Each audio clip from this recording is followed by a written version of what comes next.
welcome everybody to another edition of Hot Program. I am your host with the most, all the way from the East Coast. And as always, folks, I am in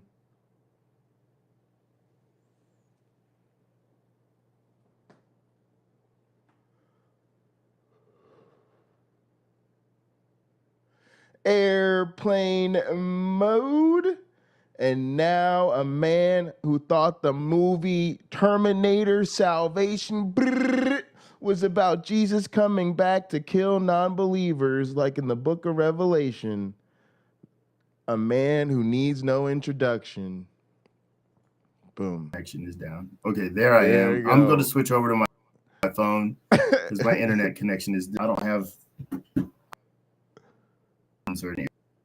bud or something like that. I apologize. All right. No worries. All right. So we'll give my one black friend a minute to get his okay. His connection going here. I think he's just got headphones on. No worries.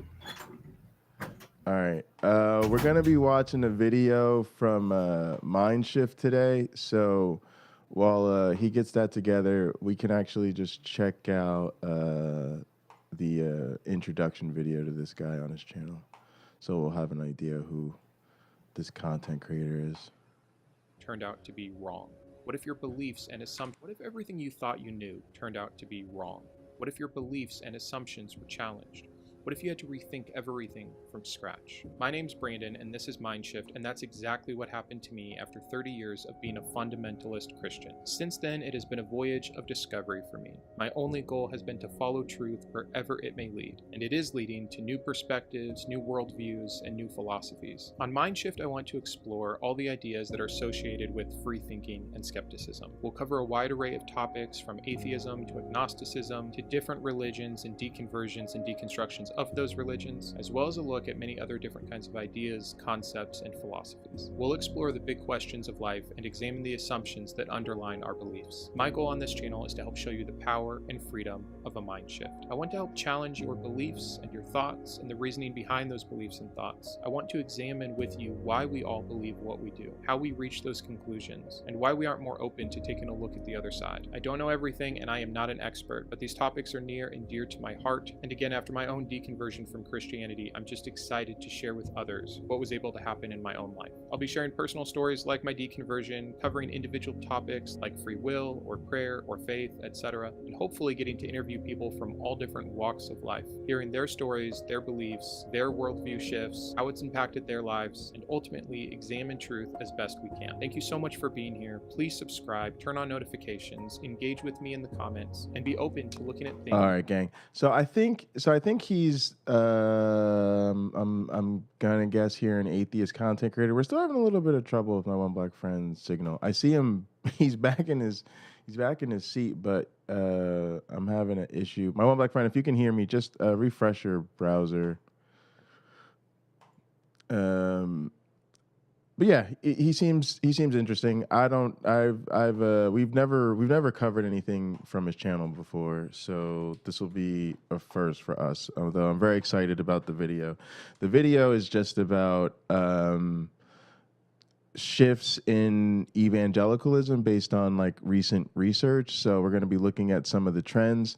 So the question of the day for you guys is, what do you think is responsible for the trends? And I'm gonna just go ahead and get it started with I'm gonna throw the big C word into the ring. Depending on, I don't know how recent these trends are, gang. So I'm just blind calling, but I'm gonna just put my cards out on the table. If we're talking since 2020, I'm gonna say that fucking fucked up ass pandemic may play a role in shifts in evangelicalism. Hey, my one black friend, hey, how's it going?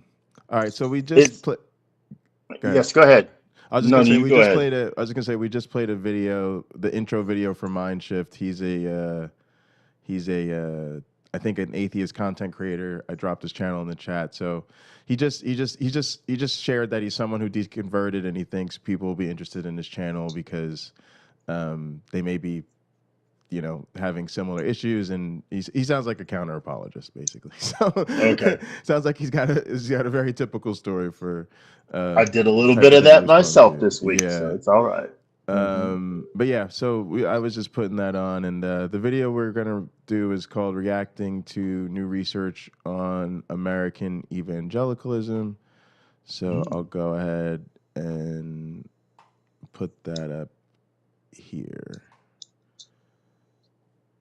All right, let's go over there first. That actually kind of helps. Yeah. Welcome to Mindshift. I'm Brandon. Today is another Saturday short. I hope these are usually around 10 to 12 minutes. Sometimes they're hair longer. Oh well, whatever.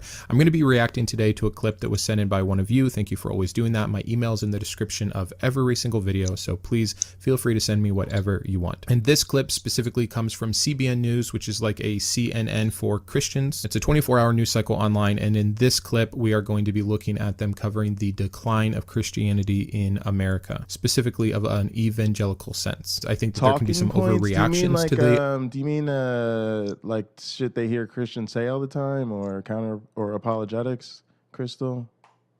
Idea of Christianity being in decline, and I think that there can be some underreactions. I think that there is good that can come from it and harm that can come from it. And I'd like to just openly discuss some of those differences. What I do believe, which is that this religion is unnecessarily harmful since it is not real, and that we can do better. If we will do better is a completely other thing. And I don't know, but for now, let's get into it. Recent findings from the Cultural Research Center at Arizona Christian University found a growing decline in Christian beliefs and church attendance. George, thank you for joining us. So the American church isn't bouncing back the way we'd hoped for after the pandemic. Evangelicals are in trouble. So tell us what's happening and why. Well, the big picture is when we look at some of the measures that often are looked at, like church attendance, we find that that has dropped since the beginning of the pandemic from 56% of adults attending at least once a month down to 35% now. And this was them only attending once a month. So this isn't even regular church attendance. This was 56%, about half the nation went at least once a month, and now 35%. This is a huge difference. And I think that the pandemic has a lot to do with it. It allowed people the time and space away from their other influences, from their echo chambers, from their sense of owing someone like their parents or their friends or their spouse, etc., whatever, going to church. And church can also work in the way that church is meant to work, to kind of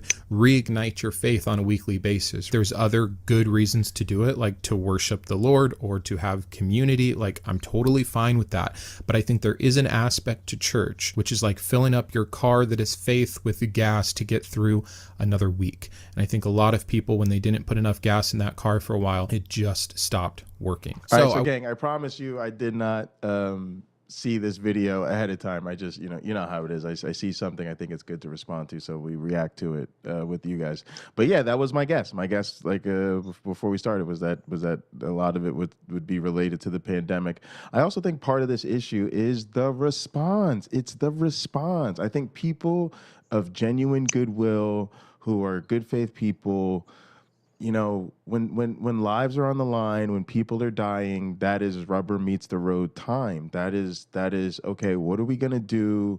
There's clearly a situation here, and what people do matters.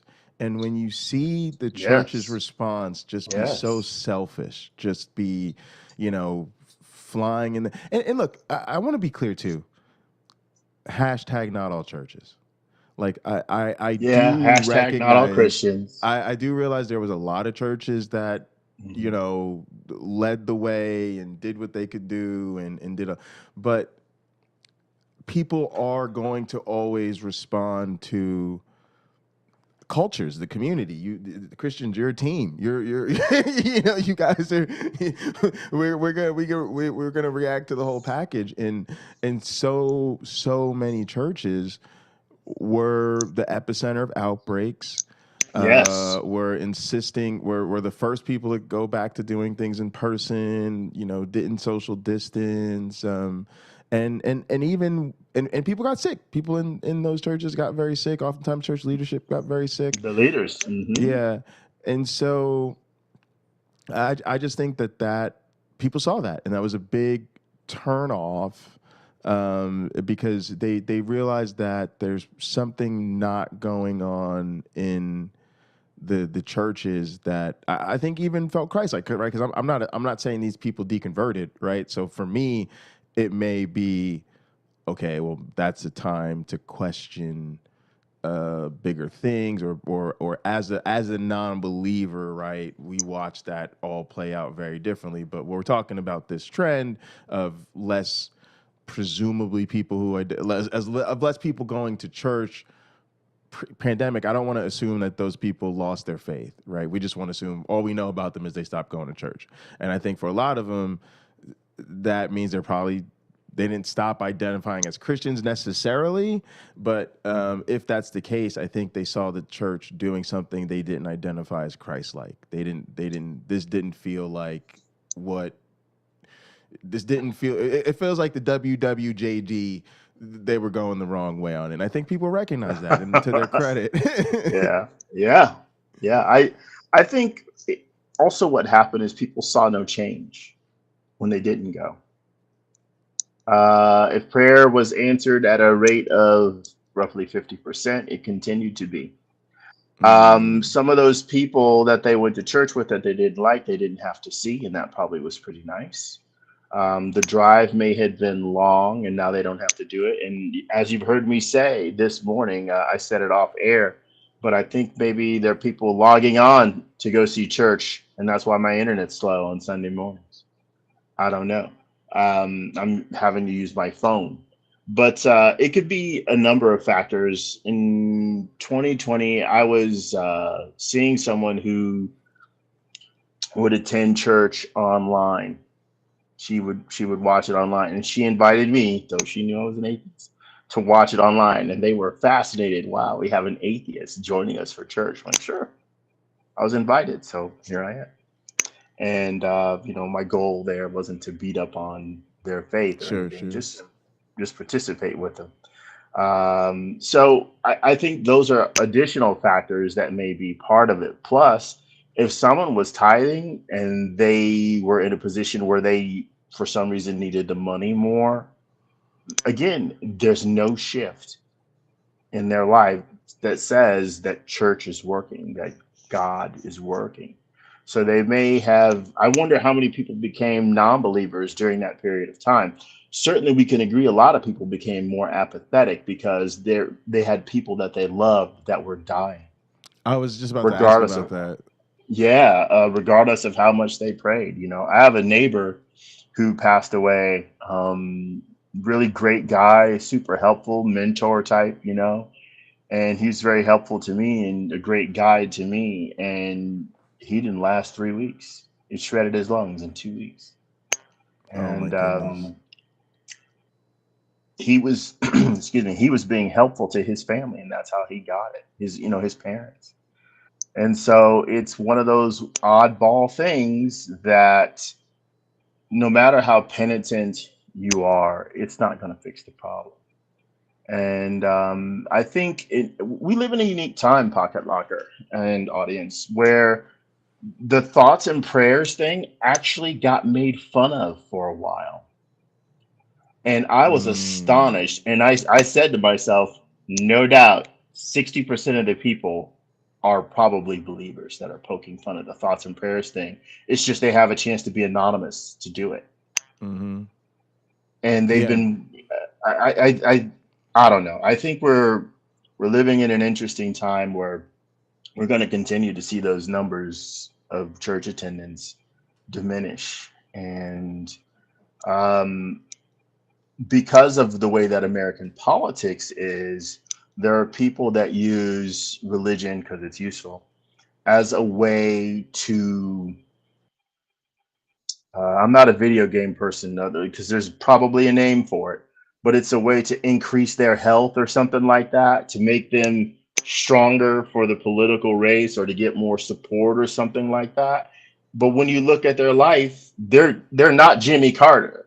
If you ask me if he's a Christian, I'll go, yeah, let me point some things out to you that this guy has been doing that leads me to believe he's a Christian.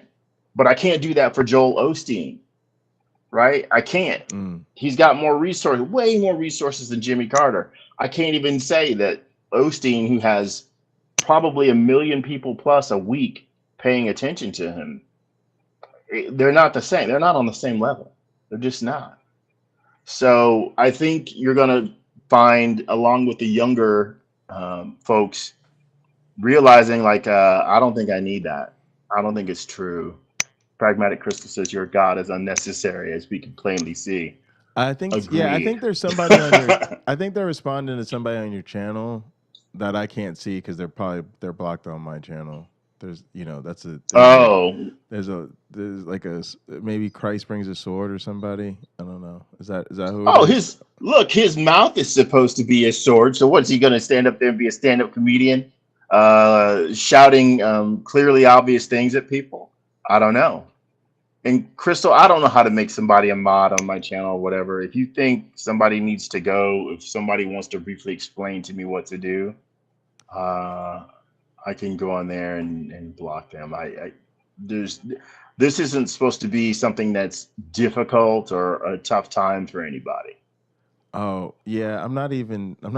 I don't even know what channel. I don't know if they're on yours or I wonder if our it's the program. pandemic. I also wonder if it's just other things that are going on. I mean, the internet has been around longer, and this decline has been happening in large part since really the availability to be online, and things are shared more rapidly than ever, and there's more people doing things like of what I'm doing, etc. I didn't see my first atheist YouTube video until I was like 27 or 28, and it definitely was a catalyst for hearing the other side. And even though I was just like many of you, I was the Christian who thought, this is ridiculous. What is this guy talking about? How weak is his faith? How dumb is he? How much does he not understand his Bible? How much does he not have a relationship with this God like I do, etc.? Here I am. It can happen to you. I'm telling you. And I'm not saying that all deconversion happens from people being exposed to atheist YouTubers, but it does happen because I think of exposure of some kind to some alternate idea, or just seeing other people's worldview and lifestyles that aren't even preaching or promoting it, just simply the existence that other people who are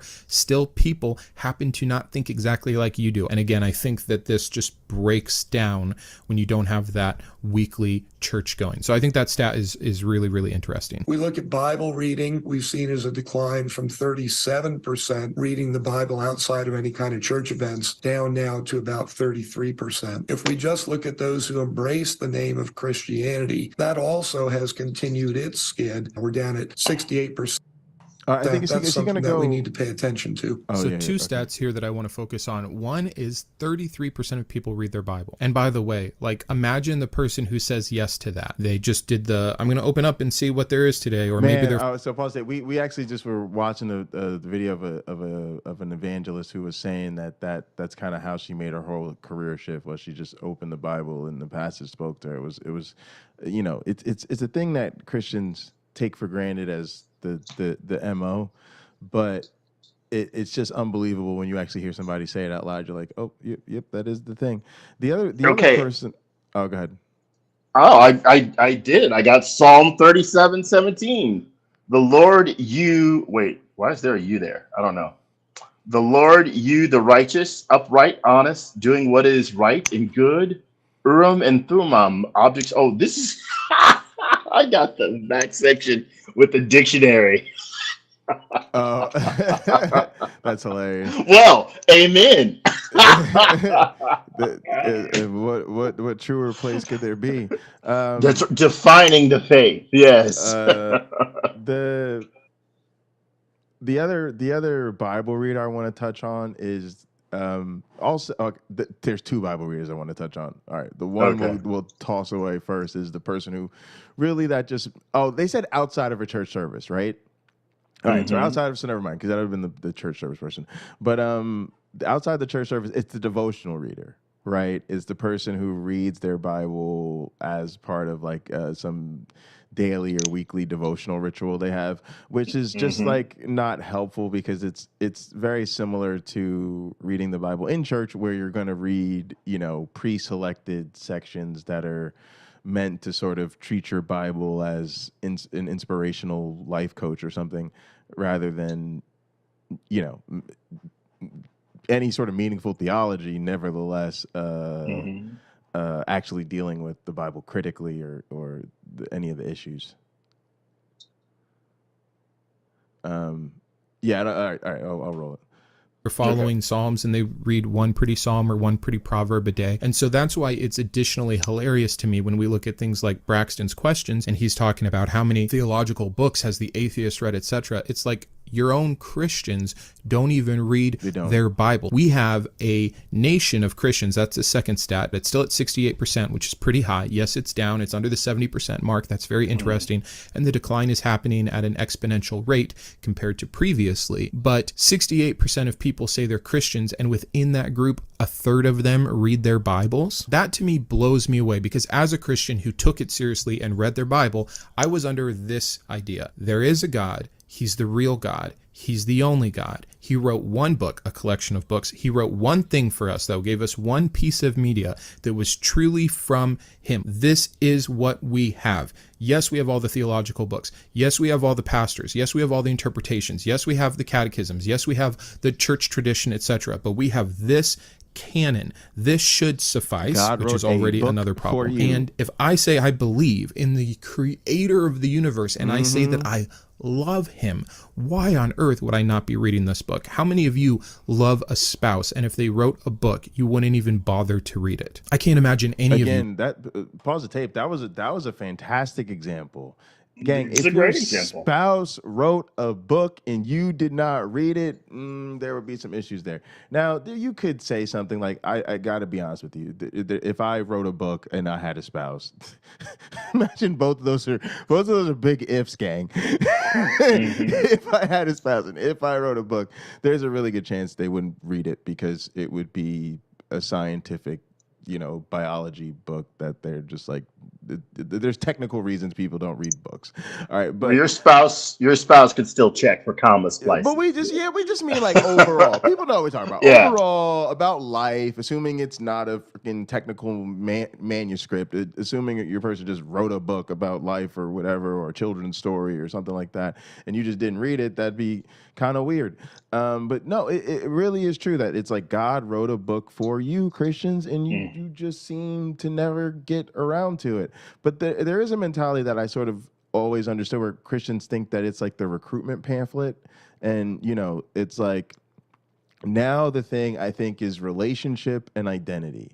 People think on the strong and serious side, it's all about that relationship with God, and it's a fee thing. It's a relationship about feelings and emotion, and that is why, like he said, they need to go to church to get that weekly fill up, that emotional, high, so to speak. And I think that living from emotional spiritual high to emotional spiritual high is kind of the deal. Well, before I stopped going to church, I was already an atheist, but there were people who I really enjoyed. I really enjoyed their company and seeing them. And, there was one family that had a baby, and I wanted to see, like, how's the little guy doing and stuff like that. That's mainly what it came down to. I would sit there, I would drive there, which took me 40 minutes. I then find a place to park, and then I would sit in the church for an hour and a half or something like that. I'd sing along. I mean, I'm literally, you probably wouldn't know that I didn't believe. And then I would greet people before and after, but when it was time for me to go get a burger or go home or go to the beach or go see one of my other friends that lived nearby, I was done. I wasn't thinking on, spiritual matters for the rest of the day. That wasn't the point. I thought all that is just, all that church stuff is just to make people feel good. That's what it did for me. Yeah, I mean, there was... Oh, good. No, go ahead. I was just going to say, it was kind of the same deal. Like, even as a non-believer, when I was playing in the church, I accepted the benefits of participating in the church community without having to believe. I was just like, yeah, it's you know, I like seeing these people. I like, you know, going to lunch with them after, and you know, playing volleyball or game night Sunday evenings, and you know, I enjoy. It's like being part of a group. It was just, there was a lot of benefits of like being part of a club or being part of a group, and they're there really irrespective of if you believe or not. I actually think that's probably why there's more non-believers in church than people are aware of. It's just church is not really the safe environment to get into it. Well, I think, look, if you have a person with a family, let's say there's a woman, she goes with her husband and her 2 children, and she no longer believes, but her husband and her 2 children do. She wants to be supportive of them and let them find their own way. And so she sits there week after week after week after week. And when the air conditioner isn't working and they're not going to have church because of that, she's happy not to go. You know, well, let's go to the water park, or let's go, you know, she'll find another activity that's just as good. Or, okay, everybody, spring cleaning. Here's your bucket and your wash rags, and let's get to it. So there are plenty of things available to replace church, including more sleep. It's as appealing as heaven might be, and as little work that is required to get there, a lot of people are figuring out that it's an empty promise. Absolutely. The thing I was thinking about is, yeah, that's so that's the sort of touched on, you know, in our case, the lack of the relationship. But I do think that's where a lot of people are with the like relationship side of it, and also part of the same crowd, I think, is the identity. I think, to be honest, I kind of put them on a spectrum, and I do think the people who are like into the relationship aspect of it, because we're talking about Christians who are unlikely to read the Bible, right? And so they're a lot of them, which is most of them, right? They're like serious about the faith, right? But they're serious about their relationship with Jesus, and it manifests itself in other ways. And then I think there's other people on that spectrum who are over here, and they just identify as Christians. And so I think there's probably overlap between them, right? But I think of them as being maybe a little bit less serious. They're just the people who are still going to check Christian on the census or whatever. Well, these aren't the ones that are going to talk to you on the plane. These aren't the ones that are going to evangelize you on the plane. No, right. No. I think by and large, a lot of people being surveyed, and maybe we should call the Pew Research people and have them on. Like, hey, wait, what are these questions? Because it may be, and I think this is the case because I've had to create surveys before. I think these questions are poorly formed as not to define a person as a Christian, but to allow them to define themselves as a Christian. For instance, I know people who believe in a God, and for them, that makes them Christian, and they go to a Christian church. They're told about Jesus there, but Jesus is just some guy. I guess God sent him. But they don't believe that Jesus is their savior or something like that, because that's sort of unnecessary. So if you have that, is that person a Christian? Jesus would go, no, that person's not a Christian. It's fine that they believe in a God. And when you ask them about it, it's not even the God of the Bible. It's just a God.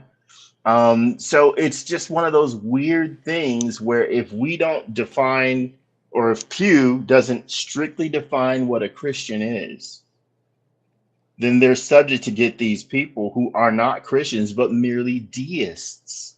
Now, that's an interesting number too, but if that's not the question Pew is asking, it certainly isn't the answer they're getting. They're getting a generalized, lumped-in believer in a deity, and not necessarily what they themselves would call Christians. And I wonder if those numbers are allowed to be inflated so it doesn't become frightening for them, because I think we're about to witness this on Twitter, right? Elon Musk has not been careful with Twitter. Facebook has come along and said, we're going to create this Threads thing that's like Twitter. Okay, So just like we saw a mass exodus from MySpace to Facebook, we're about to see a mass exodus from Twitter to Threads and whatever else alternatives somebody dreams of. People are going to leave. They're just going to leave because what they want is somewhere else. What they want, and maybe in an uncluttered sense, it may be in both places, but there's less hassle somewhere else. Yeah. And I think that's what's going on with the church. People don't want a hassle. But if you just read, let me hold it up because it's floppy. If you just read this book, you're gonna see there's a lot of hassle in there. A lot. It's interesting because I think that modern evangelicalism actually requires you to be biblically illiterate.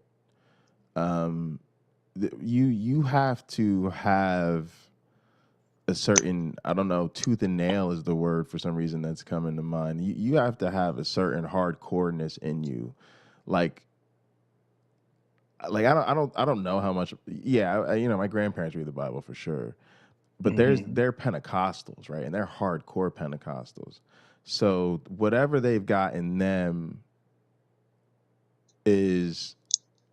can take the ugliness, quite frankly, right? Like they've just their whole lives they've been, the homosexuality is all sorts of fucked up, and and the earth, God created the earth in 6 days, and like they're biblical literates. Most of say Gen Z American kids, perpetually online or whatever, they don't have that in them. Is somebody knocking on my door?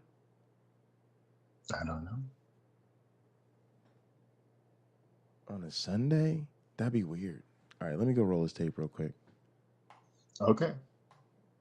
You want to read it, even if you didn't like the information, even if you didn't think it was pertinent to your life. I bet just because you love this person and they wrote this thing and it's a way for you to know them better, you would read it. How many Christians have then not even read the entirety of the Bible? That's why there's still 68%. If every single person who professed belief in Jesus Christ right now in this month read the Bible from A to Z, I bet we drop another 5 percentage points. So very interesting just to kind of look at the state of Christianity in America, or the status quo, if you will. Let's continue on here. What I found most I don't think you can George, get 5% to that do it. only 55% of evangelicals believe that people are born sinners and can only find salvation in Jesus Christ. Did that shock you? This is a core evangelical Christian belief. Why do you think the church is faltering on that? Well, there are some things that we know that even evangelical churches tend not to talk about very much. Sin is one of those issues. The reality of Satan is another one of those issues. And then also look at the fact that a third of the people who sit in evangelical churches every week would not probably qualify as born-again Christians. Okay, 2 more fun stats. 50. Okay, but yeah,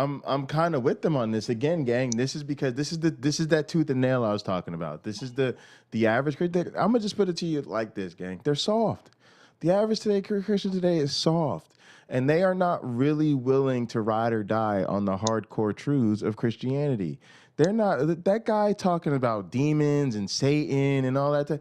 The guys who are going to call in to Amy Newman's YouTube show and tell Bree that she's a Satanist trying to spread the religion of booty sex on behalf of come on, gang. Like, people just don't have that in them anymore. They want to go to church on Sunday morning. They want the band to be awesome. They want to have a little mini concert.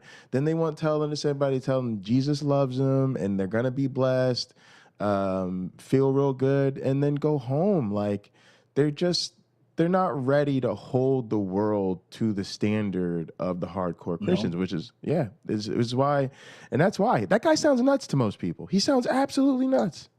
Well, when I hear the reality of the expression, like the reality of Satan, or that Satan is real, or that hell is real, well, I've read biblical texts that tell me the general location of where hell is. So I should be able to go take a helicopter and a Jeep or something like that to go to Do.L and look around. I should be able to point from space. I could have the ISS point one of their thermal cameras at the desert of Do.L to see if we see some fiery pits. They should be there, right? It's been written. They should be there. There's all sorts of details that if they were asking me, they'd have to account for. I've mentioned this guy before. There's a friend from elementary school. This guy's known me basically my whole life. And he posts a lot of Bible memes on his Facebook page, and I just respond.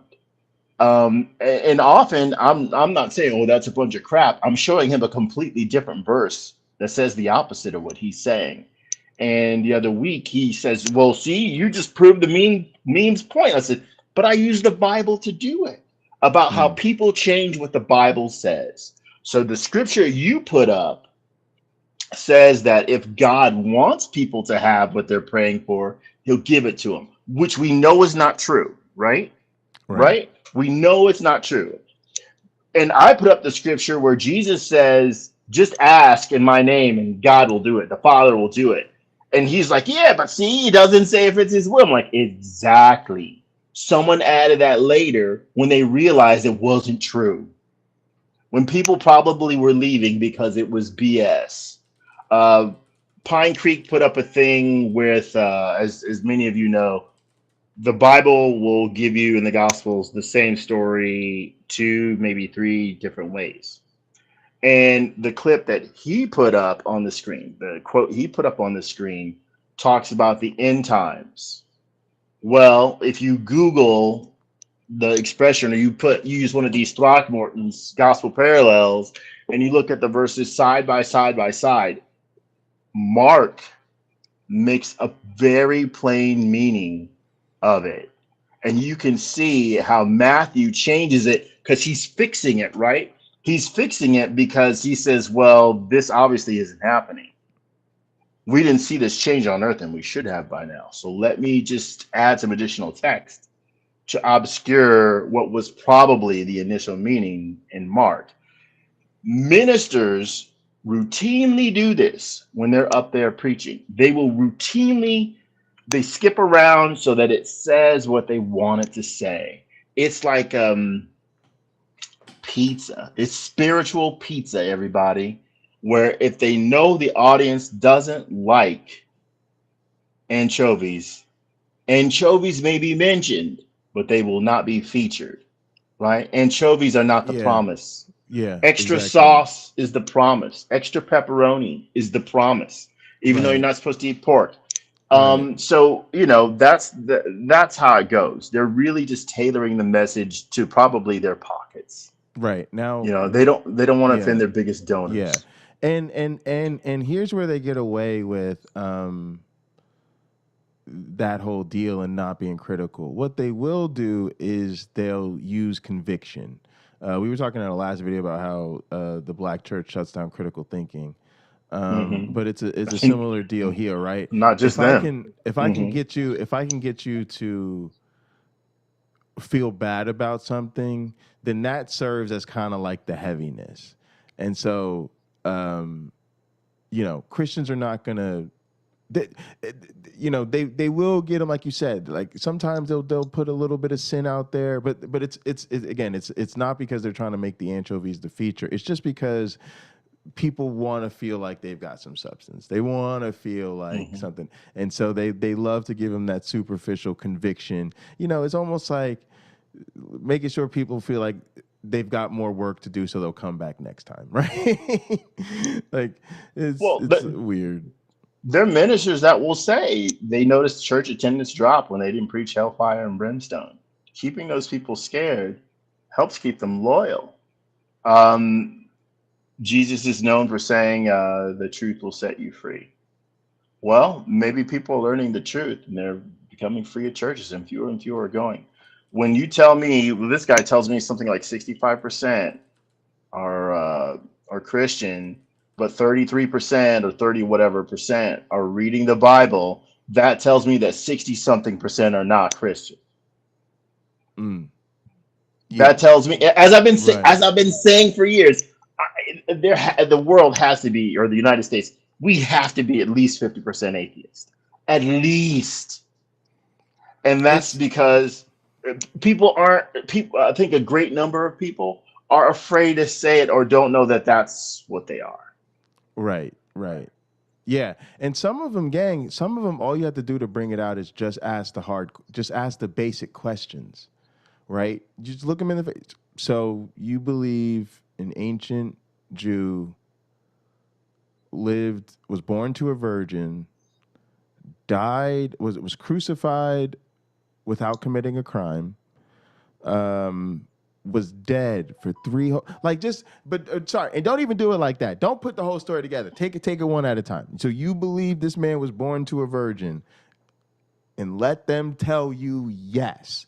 And then you believe they crucified him without committing a crime. They are going to start. I did this once with a date, and I never heard from her again. That's why, gang. And I could tell you everything was going just fine. But that's the way it should be. Because again, I'm not gonna sit here and we're chilling, eating burgers, and then you just mention that you're a Catholic. No, hold on, pause the tape. So wait, and I took her through it, and even though she answered affirmatively, she literally said, well, it's just one of those things where, yeah, you just kind of go with it, and you just kind of I could definitely tell she had never been directly asked those questions, and she felt like she had the answer from it, but she could hear herself and realize this is pretty bugged out stuff. And that's what most Christians get. It's the thing they just get to nod along with. They go to church on Sunday. It all just feels familiar and routine. And nobody ever stops them in their tracks to make them think about, what the faith is actually all about. Now, you hit a key thing. You said faith. Now, depending on how much of the Bible you're going to read, that believing is enough. Just believing that Jesus is the Son of God, that he came to earth to die for your sins, and you get your golden ticket into heaven. But if you keep reading, you read that faith without works is dead. There's a whole discussion about how important it is to actually do things that promote the Christian religion, that promote human kindness, and basically being out of yourself to help other people. It can be quite beautiful in those sections where it talks about what the works are. The problem is people don't know those exist. The problem is doing something conflicts with doing absolutely nothing. Actually, doing more than the minimum, more accurately, I say, doing more than the minimum conflicts with doing the absolute minimum, which is just believing. Now, I had a discussion with someone about jobs. This video, this guy's complaining because he's a Lowe's, I guess, employee.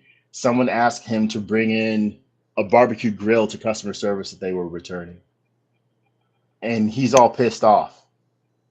And I respond maybe the guy had a handicap, or like me, I have a heart condition. There's stuff I just don't do. I have to ask the store people, hey, you think I'm not feeling my best today? Can you have somebody help me load this stuff? Yes. Right. There are people who gladly do it. When I was younger and I had my job where I worked at that ranch where I'm shoveling horse poop for hours and hours a day, it's odd, but that job, I only complained. I had one complaint the whole time, and it was about this particular horse who was a jerk. So there's a job that some people would say that's at a lower tier than what that guy pulling in the barbecue grill was at, right? Yeah. I stank the whole day until I took a shower. And when I woke up the next morning and started working, it wasn't even 5 minutes before I stunk again, But well, I loved it. I still say that's my favorite job ever. And I've had jobs that take me to travel different places in the world, and they pay for it, and all that's glorious. I meet these interesting people, from here and there, and it's still shoveling crap. Is my favorite job. So the idea that this guy was not getting what he wanted out of his job is a standard, but he's doing a job that isn't where you're supposed to be when you're 35. It's where you're supposed to be when maybe you're 17. or 18. If he plans a career, he might start there, right? I started door-to-door sales with the Olympia Sales Club. I moved on when I was a teenager to shoveling poop, but that's not where I am today. Actually, I'm shoveling poop of a different kind. It's my job. But I help run these big projects, multi-million-dollar projects. I moved on from what he's doing, and he should too at some point. You know, burger flipping, I did that too. I did it for minimum wage. That job prepared me for bigger jobs. I use skills I learned flipping burgers at 13 that I use when I work now. So you're building a skill set. It's cumulative, and you got to respect that. But the person who's leaving the complaint probably isn't old enough to know that yet. No one's probably sat him down and explained, no. This is team building, it's character building, it's customer service. You don't know what was wrong with that guy that he couldn't do it. He might be too busy. He might be a jerk. His wife might be about to have a baby. He might have health issues where he can't do it. Don't assume that he's trying to offend you by asking you to help him. Right? Yeah, it just sounds like he didn't want to help the person. And also, it sounds like he feels demeaned in his work. Like, I think all of those jobs, and he might be. I think all of those jobs are essential jobs, and I think you shouldn't have to move on from them. I think they should be better paying jobs, and you should be able to do these service jobs for your entire life, because somebody has to do them, right? Somebody's always, we're going to need these. We've always needed these jobs, and I just think our economy is all screwed up, and if it wasn't, those jobs would be much more rewarding, and then people wouldn't feel like they're at the bottom of some hierarchy just because they're doing a really, really necessary job. I mean, but yeah. We can talk about that another time. It'd certainly be interesting. But what I'm trying to relate into, how I'm trying to equate it into Christianity, is there's often a lack of understanding of what your responsibilities are and what's expected of you. And I think Christianity, within the numbers he's sharing today, we can see that again. Again, the average Christian thinks you just have to believe. And so if they're not investing the time in growing and understanding, they're going to stay at that low tier. The Bible even talks about it as much, like the better Christian you are, the more you will have in heaven. You're storing up treasure in heaven. Who knows why you need it? I guess there's an economy up there. But I think that's something that people miss. What ought to be at the forefront is how good it feels to help others when you can. And sometimes it feels even better to help others when you can't, and you figure out a way, because maybe it makes you feel better about your situation. Hey, that guy got out of it because we all pitched in. Maybe the same is true for me. Maybe I can rise above where I am in my little rut here if I just get other people to pitch in. And so for the serious people and serious Christians, and I've met a few, and I do mean few, they tend to be these really remarkable people. Pew probably calls them too. And you can better believe that they were reading their Bible. You know, they're in it, they study it. I've mentioned on the show before, some years ago, I've got one now. I had these really thick, like 1800s Bibles, and I put one up for sale. And this guy bought it. And it's like from 1861 or something. And I said, what are you going to do with it? He goes, I'm going to put it on the display stand under a light. Now, he paid me like $220 for this thing. I'm like, wait, just going to put it up? You're not going to read it? He goes, no. I'll contrast him with the former employer I had. I got her one of those Bibles, 1860 something publishing date. She says, I'm going to use this when I teach. Big difference. It's not just for show for some of them. I just think this trend though is irreversible. It's not reversible. No, it'll continue. The thing is, I honestly think serious Christians, you have to be deaf, dumb, and blind. Like, you really do. You have to not listen to what's really going on or what the message really is. You have to literally pretend that things that don't make sense make sense.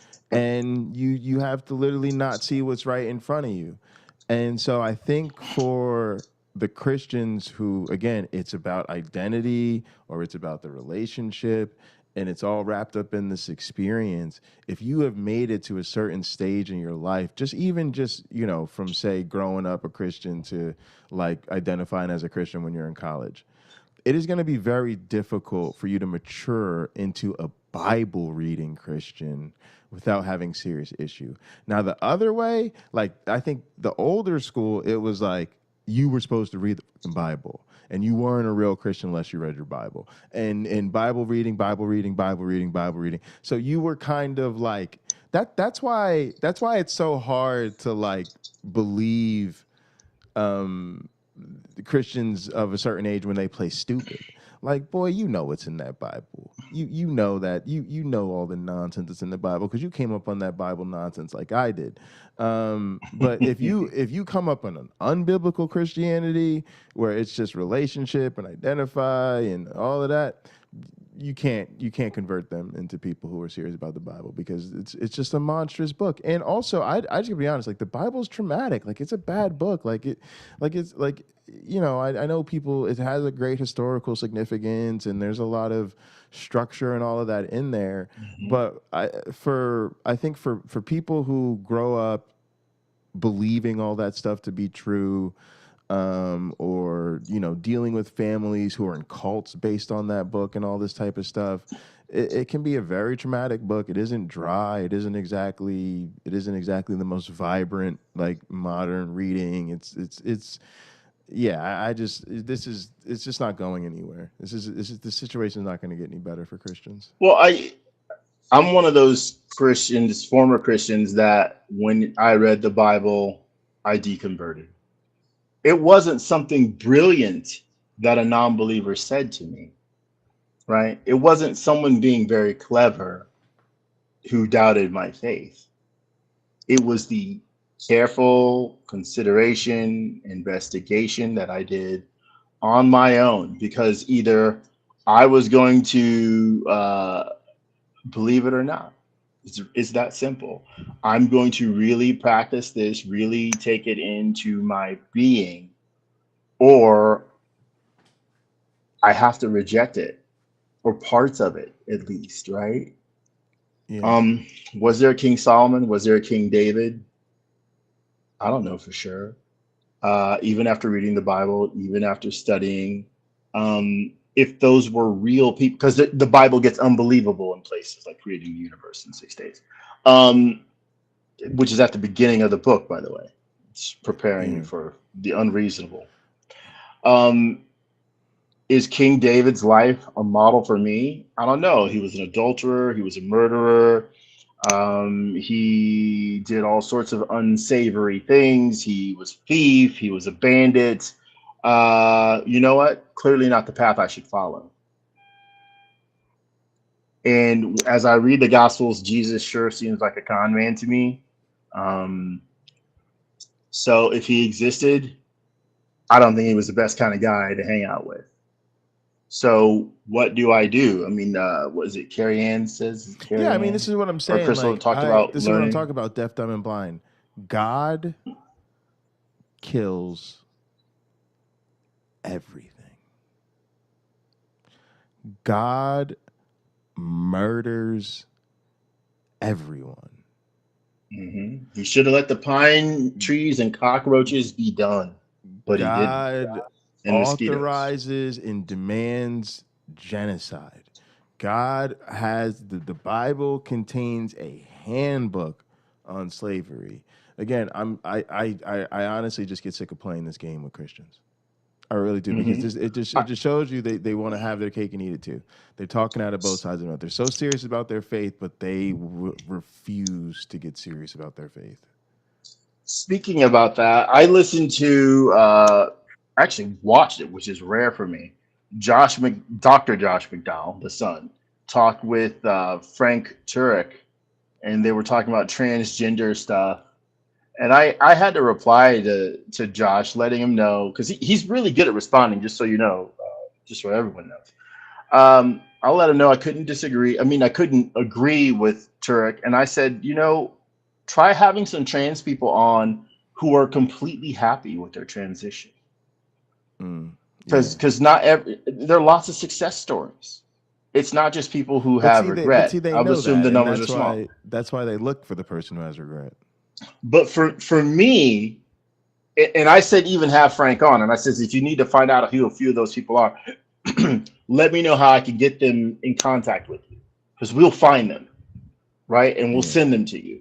But if that's not what's wanted because it's not sexy or won't get views, I'll if that's the thinking, I'll wholly disagree, because I think most people think most people think most people are good people, and it's true. Most people are good people.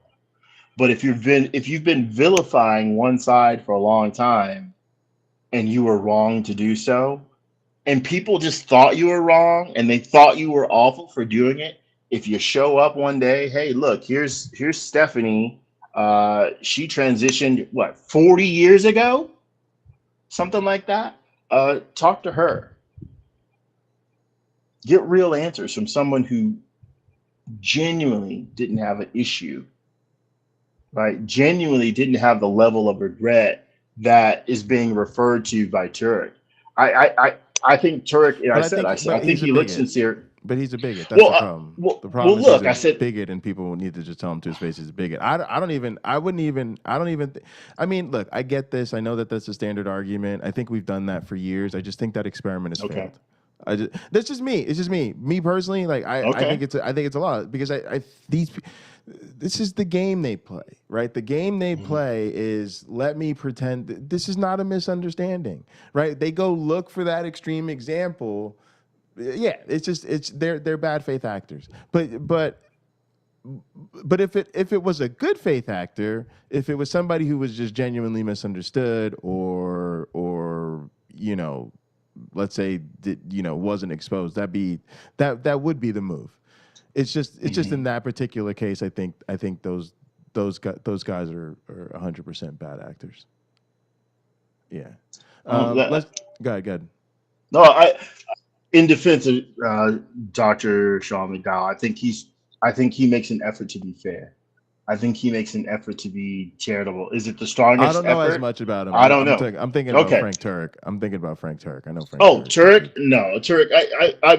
I hadn't thought about Turek being a bigot, but maybe that is the case. I don't know how, or he's playing to the bigotry in others, which makes him a consummate manipulator, which I think even he would have to agree with if that question was posed to him.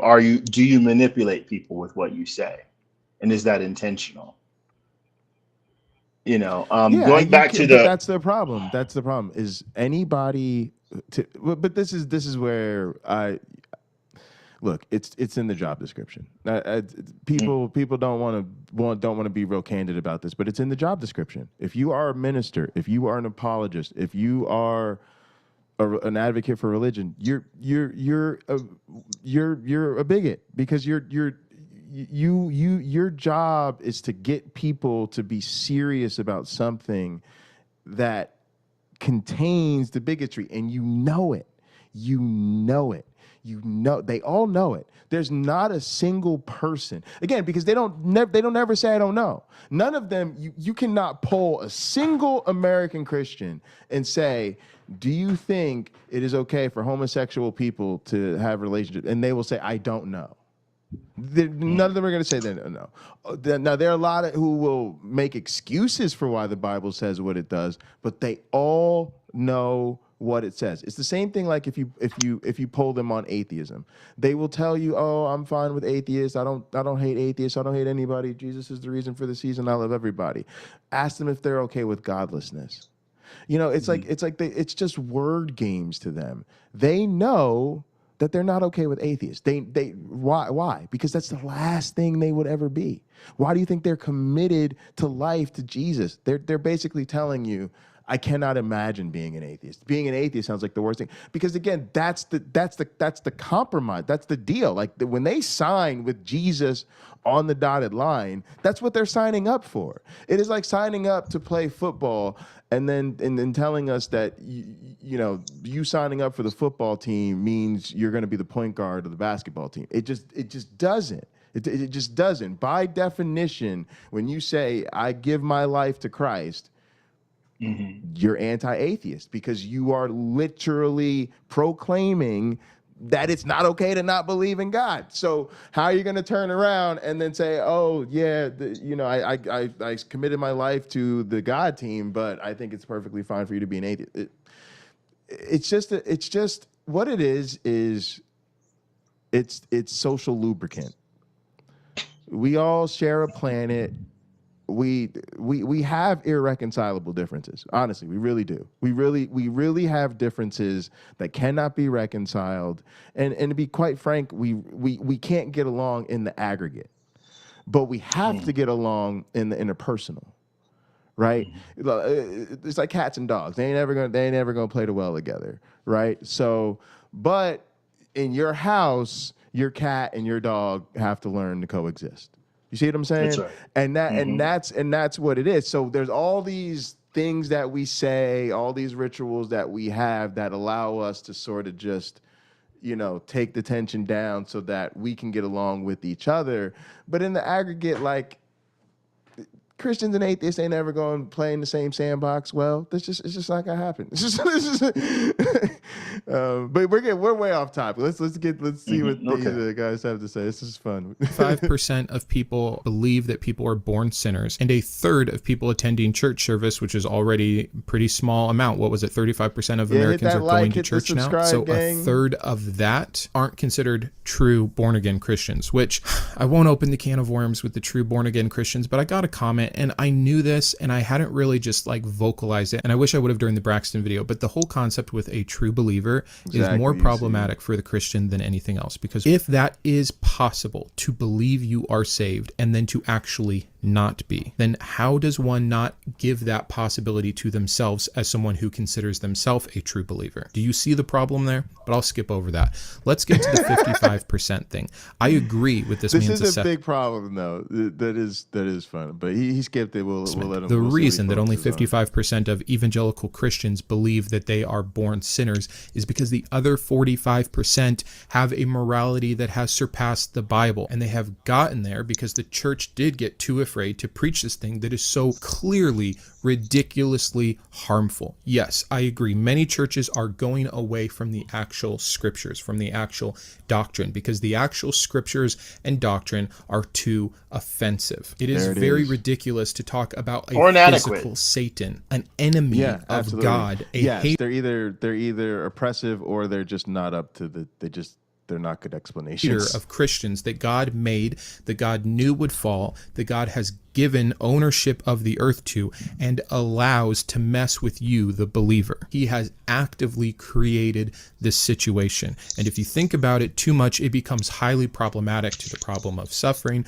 or free will or a billion other things that anyone should take issue with of this Christian religion. So how do you get around that? How do you keep your church numbers up? How do you keep the offerings coming in? You stop talking about the problematic parts, and it becomes Jesus is so good, Jesus loves you, Jesus teaches to forgive, pleasantry, golden rule, turn the other cheek, walk 10 miles, etc. This is what I have referred to many times in the videos as Starbucks Christianity. This is just the feel good, encourage yourself, almost a form of motivational speaking at these churches, etc. And I agree, it's not doctrinal, but it is a response, I believe, in part to the modern Christian who has a morality concept that has evolved with the times that no longer aligns with the preaching of the Bible. Yes. And gang, I'm gonna be honest with you too. Like a lot of it is, I often think I play more of a doctrinal role in the band than the preacher does, because so many Christians choose where they go based on the worship style,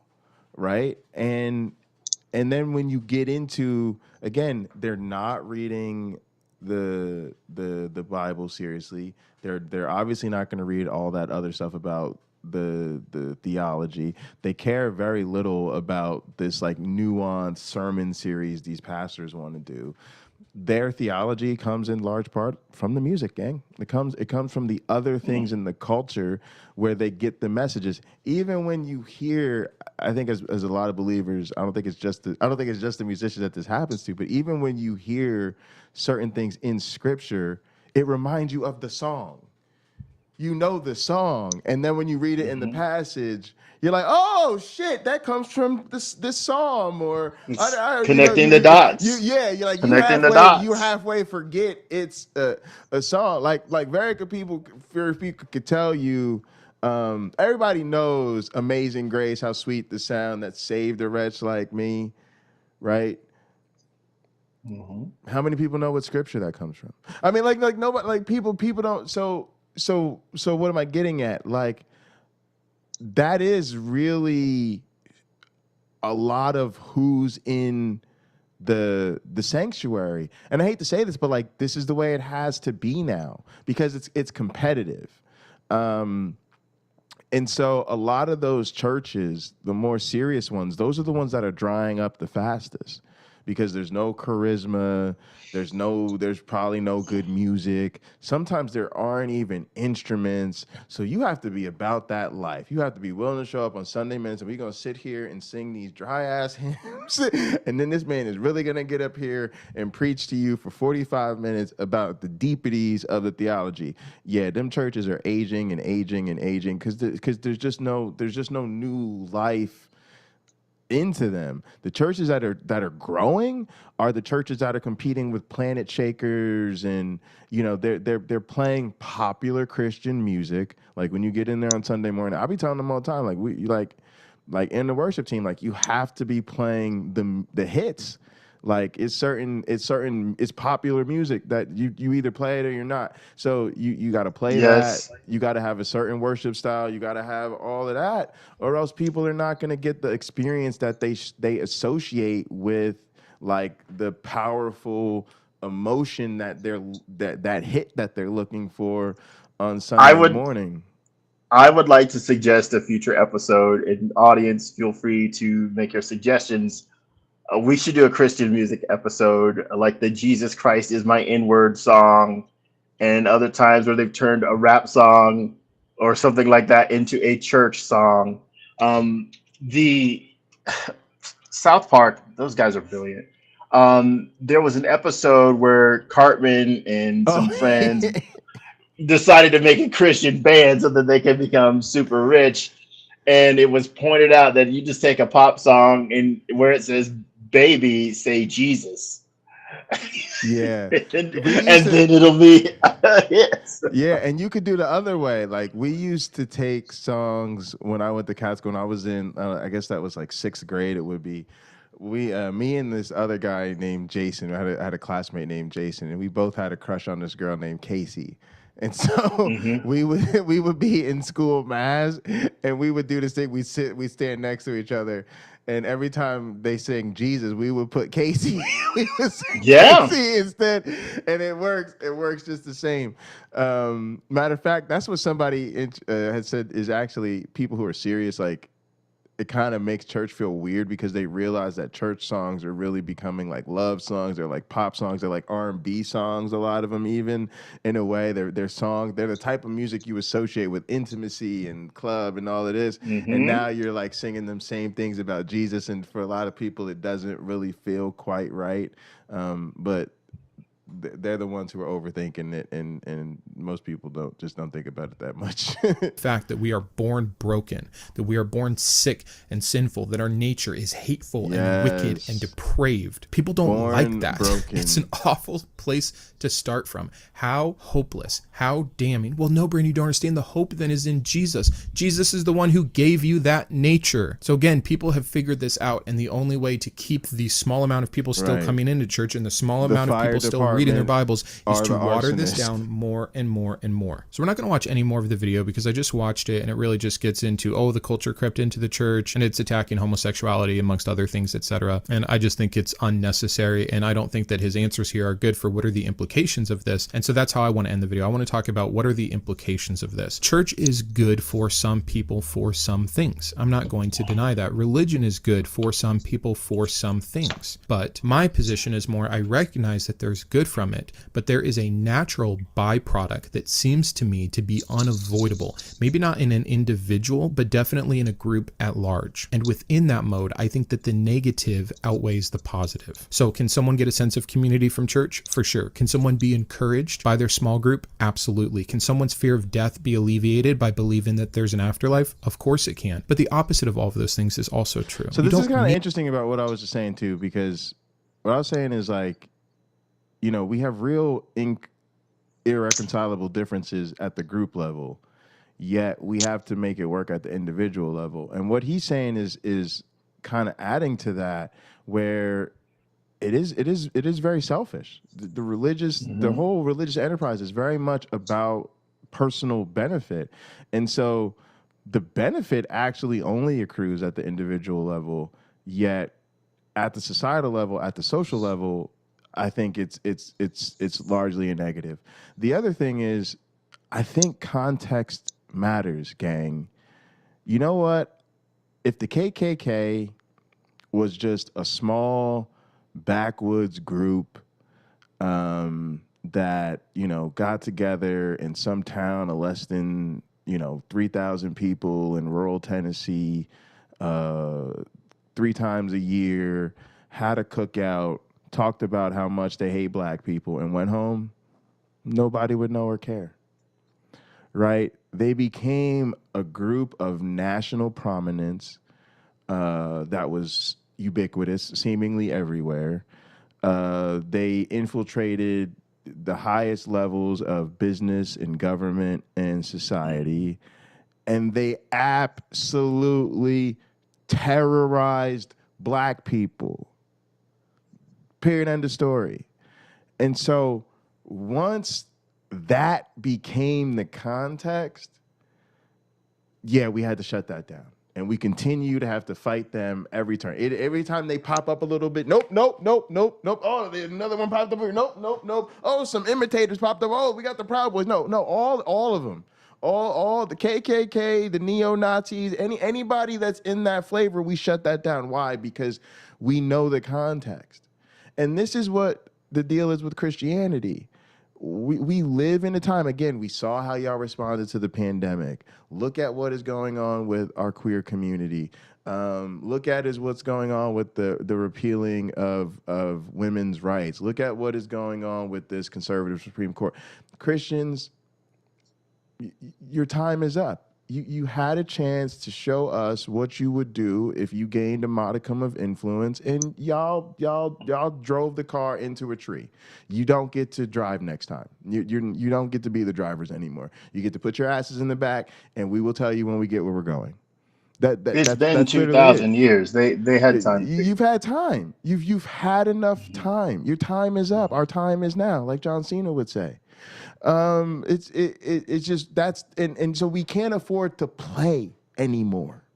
We can't afford to just be like, oh, it's okay, and maybe they'll come around, and I think eventually we can make it good, and what if they're LGBTQ accepting and they like black? It's too late for all of that. It's too late for all of that, and there's entirely too much bad stuff happening in the name of Jesus.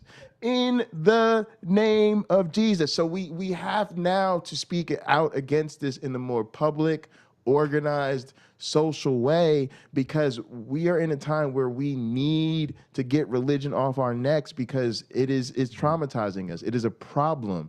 And so I think that is another thing that is it's gonna be a major shift. It's like me personally, I think I speak for a lot of people, I'm just not willing to wait out and run out the clock my whole life.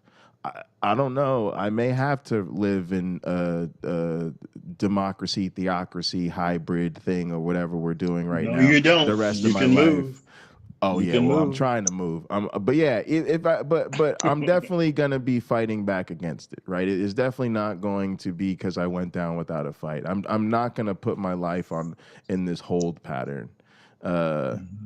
But yeah, all right. Need religion to do good things. And because of that, I'm also not then tied to all of the negative side effects, the judgment, the shame, the guilt, the self-righteousness, the denial of certain facts and truths and sciences, etc. Like, have I not given a good enough case in some of my videos on the potential harm of these religions? And don't worry, there's more coming. The mental health within the Christian community, purity culture, childhood fear and indoctrination. I mean, the list goes on forever. And if it were true, it would still be terrible, but at least it might be considered necessary. But it's not true, which makes it unnecessary. So we can do better. So what are the pros and cons of the decline of Christianity in America? I'd love to just hear your guys' answer to that in the comments. I'll give you some brief thoughts and then we'll close this out. What could be the good that could come from it? Well, the more people that deconvert from ideas that tell them what morality is and tell them what truth is and blind them from seeking out evidence and using logic and rationality, ideally those people are going to make a shift into logic and rationality. And the more people that are making decisions based off logic and rationality, I believe are going to have the potential, it could go sideways, to do more good. When we have people in government and people in positions of authority that are looking at things scientifically or using the data, I think we're going to end up usually, typically, or at least possibly with better outcomes. Look at the Scandinavian countries. They're some of the most secular countries out there, and by many, many, many, many metrics, they are some of the happiest individuals, the healthiest, and there's a lot of different things that we can tie to this, and it's a video for its own time. But when you... All right, here's another thing I think you should think about quickly, which is I think that a big part of the implications of this trend, gang, is really our life story. That we are in the time of coming of age. Let's say the average person, let's just give them 65 years for whatever reason, 65, 70 years, where the shift for most people born in that window is going to be that the world becomes significantly less evangelical during your lifetime. And so that means there really is. So I think about it this way. There came a time where people expected that if you got married, you were going to be together the rest of your life. Yeah. And then there came a time where there was a really good probability that if you got married, you were going to get divorced, but we still treated it like you're probably going to spend the rest of your lives together. Then there became a time where it was more likely than not that your marriage was going to end up in divorce because it just came more than 50%. And we still treated it like that was somehow weird or wrong, or that was somehow like a failing in life, right?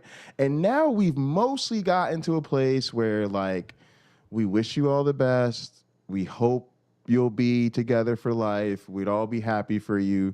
But we pretty much expect that most marriages are going to fail, right? And that doesn't mean none of them are going to. That doesn't mean people are still together for life and we're still happy for them. But we've shifted our expectations such that it is now considered very reasonable for people to get divorced or remarried or whatever.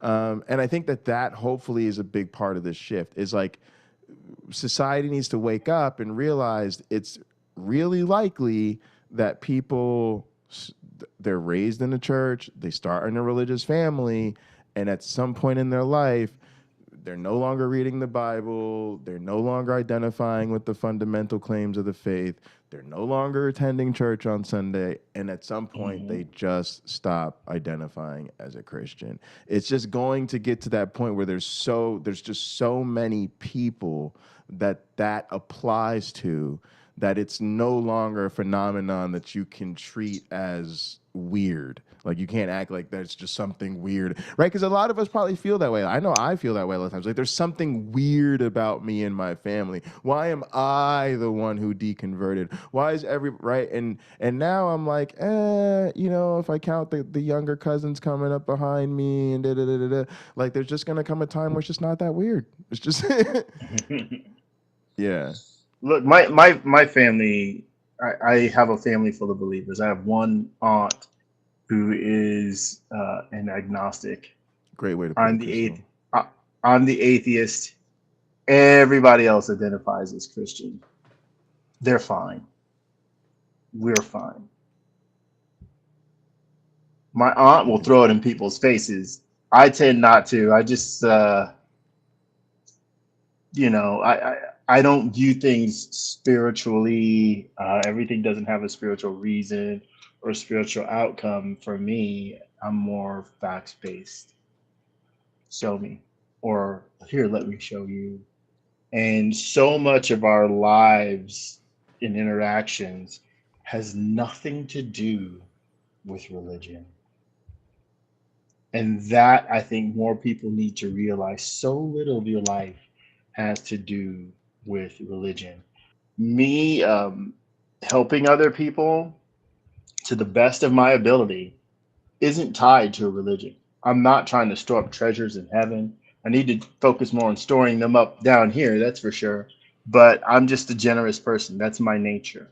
Growing up, people were extremely generous with me to help me. And I feel, wow, that felt really wonderful to be helped. So I do my best to be that guy for other people. It's not tied to a reward other than the moment itself. The person who was living in this room, and it wasn't Big Wayne's grandma, but the person who was living in this room for 3 years was living in her car. And when she was able to get on her feet and move out a couple of months ago, it's her victory, but I still felt quite proud. You know, she changed enough things to where she got to that level to where it was time to move on. And it was a joyful thing. It wasn't sad, but it had zero to do with Jesus, which she believed in. Zero to do with him for me. Yeah. So, Crystal, that's a good point. Once the Republican Party takes over something as the talking point, you can forget it. It's lost all definition and meaning. So I think that's kind of what I was asking about earlier. I think that is a good point. I hadn't thought about it that way. But the idea.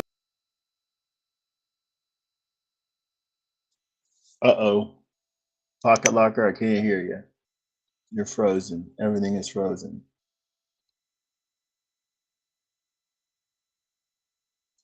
Hello.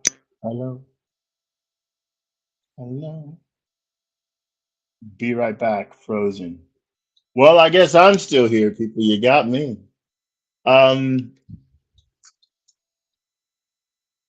Okay. Thank you, Carrie. And by the way, thank you all for putting in comments. It's really great. I don't get to respond to them very much because my attention gets pulled to one place or another. I think that we live in a remarkable time because we have the internet and we can watch Christianity, other religions sort of fade away. I think there's a huge benefit to the fact that they are fading away.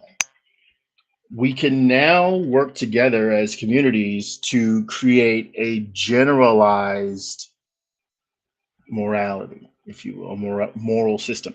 I think to some degree it's already there. We know it's wrong to steal. We know it's wrong to beat people for no apparent freaking reason, along with a whole host of other things. We understand these things. If the goal becomes a better humanity, as opposed to reaching some celestial, heaven in the sky or another dimension, if it literally becomes about our fellow human beings on this planet or the care of the planet itself and the creatures on the planet and taking care of the water and things like that, if it becomes about that, we have a better system. We do. A system that will recognize people have failings, but it will also recognize that people have power. And I don't mean power to rule over another person or any of this kind of power, but I mean, hey, there's a problem we see developing on the horizon. Let's take our resources and work together to create the solutions that we need. If you've watched Star Trek, or I'd say even Star Wars, but more so this was evident in Star Trek, that religions weren't in charge. religions weren't the most important thing in people's lives. People used their intellect to solve problems and conflicts. They had to sort of agree. Yes, there's still that adventure element where you have to conquer whatever adversity is there. Yes, but ultimately, Star Trek was about exploring new worlds. I would submit to you that the new people in your lives are the new worlds. Learning to understand them, what makes them tick, and you really have something when that's where your focus is. When it's not about Jesus coming back, when it's not about I don't know the tenets of Islam at all, really. So, but that's probably not the answer either, right? I can't dismiss it out of hand. I don't know, but if it's based on Judaism, if it's based on Christianity, I kind of think I might know where it's going. And though a system like that may work for billions of people, most of their lives is probably not that system. Most of their lives is probably the general set of basic ideas that gets humanity through. And as we move along, we start to shed more of those ideas. Like slavery is almost completely wiped out on this planet. It is not wiped out on this planet. But as time moved on, fewer and fewer people thought it was a good idea. Fewer and fewer people were willing to participate. Fewer and fewer people were willing to maintain. Let me look at some of the comments here. I'm doing this on my phone, folks. I apologize. I don't know how to see them all. Liz Allen, Captain of Deep Space Nine, had to play along with the religion, as I recall. I don't think I saw too many episodes of that. One of my roommates is like an expert on Star Wars, or Star Trek. He can tell you everything. They need to be honest about their book not being in favor of human interests. I can agree with that. There was a conversation that I listened to between Dr. Josh McDowell and what's that guy's name? Greg Kokel. And it came about that they spoke about slavery. Okay, your back pocket locker. It came about that Greg Kokel and Dr. Josh McDowell were speaking about slavery, and McDowell is trying to get out of Kokel. How do you have that part of the discussion with a non-believer? And Kokel did a very good job of talking about some of the ills. But as you might imagine, he stopped just short of condemning the Bible on its stance. So he's sort of, I don't know, it's a move that could be in the Fast and the Furious if it was in a car, if he'd done it in a car. You see how close he got to the edge? And he just went skidding along the edge, sort of drifted, and then it was beautiful the way he pulled out of it. I'm sure other apologists might have thought that, but I had to write Dr. McDowell and say, I can't agree. I can't agree. He's leaving out the worst parts.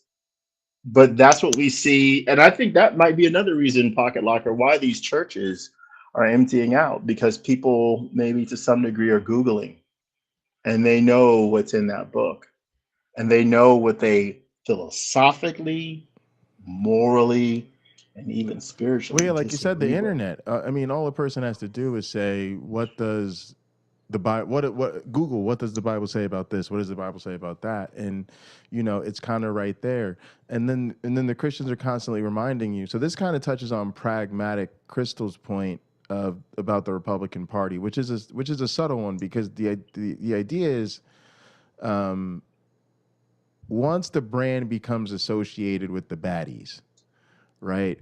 The idea for most Christians is that, and I believe it's a feedback loop, we give people self-esteem for being Christians. We make them feel good about it. We make them feel like they're special. Even if we don't believe, we just play along. We play along with their lie, right? They participate in this thing that you don't believe is true, but you will literally still treat them, even though they make the center of their life something you do not believe. You will treat them like they're an honest person. Think about that. Just think about that. You will literally treat someone that you think is lying to you like they are an extraordinarily honest person. You will treat someone who believes that most of us, including you as an unbeliever, are going to hell like they're an extraordinarily graceful and kind person. You will treat a person who gives 10% of their income to a cult like they are an incredibly independent, smart financial, all of this stuff. So what does it do? It makes them feel like they're great and they're special because they're Christian. So what Crystal is talking about is now all of a sudden being a Christian starts to be a red flag. Because we're like, wait, does that mean you don't believe in equal rights for the LGBT community?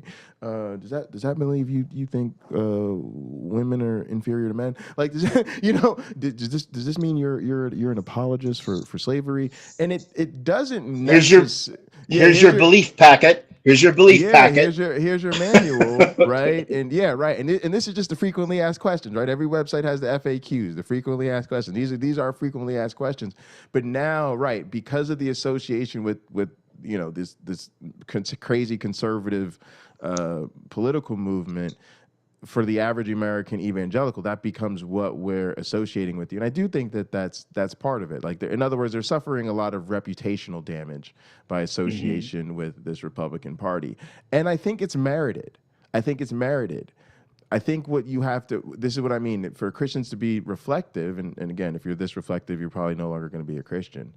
But you have to acknowledge that the reason the Republican Party used Christianity as their brand is because it fit.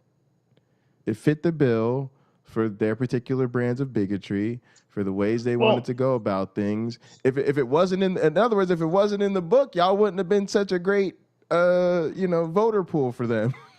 Well, like a parasite, it's easier to take over another organism than it is to create your own.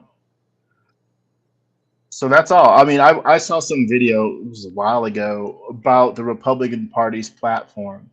There were things that were voted against, but they passed it to make it part of the platform anyway. Exactly.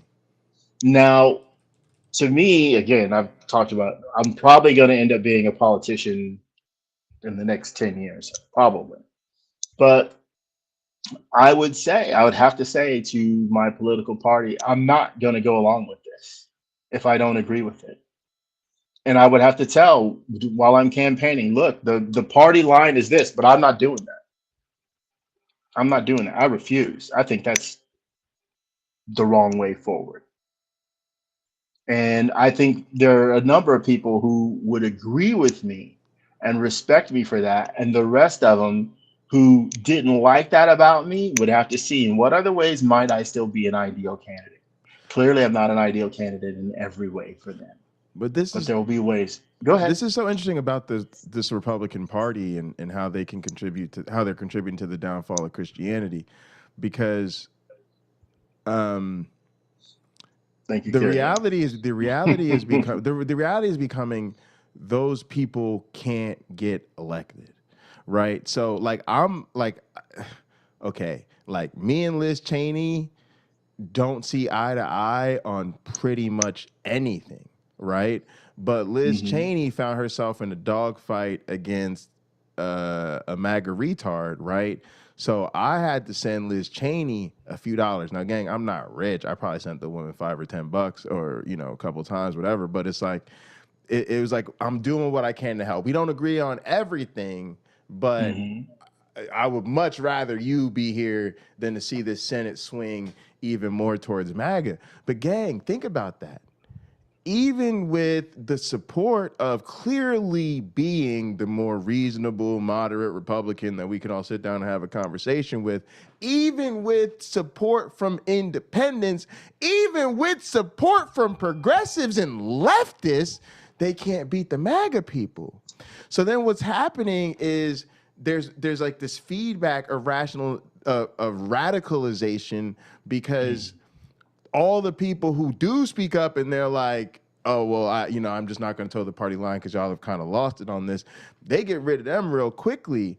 And so it's weird, right? Like even like the people like Mike Pence, right? Because Mike Pence is scary. I ain't messing with Mike Pence. You know, Mike Pence is I would not be happy with Mike Pence elected anything. But Mike Pence is at least he's a genuine believer. He really believes in Jesus, and he wants to be the Lord's candidate and wants America to be godly and da da da da da.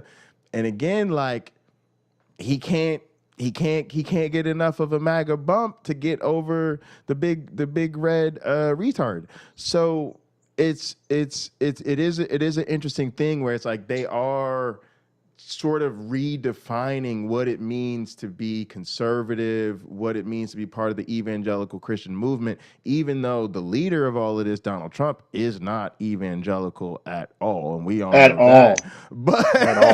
But ironically, he might in the end do more to destroy Christianity than we could do as atheists.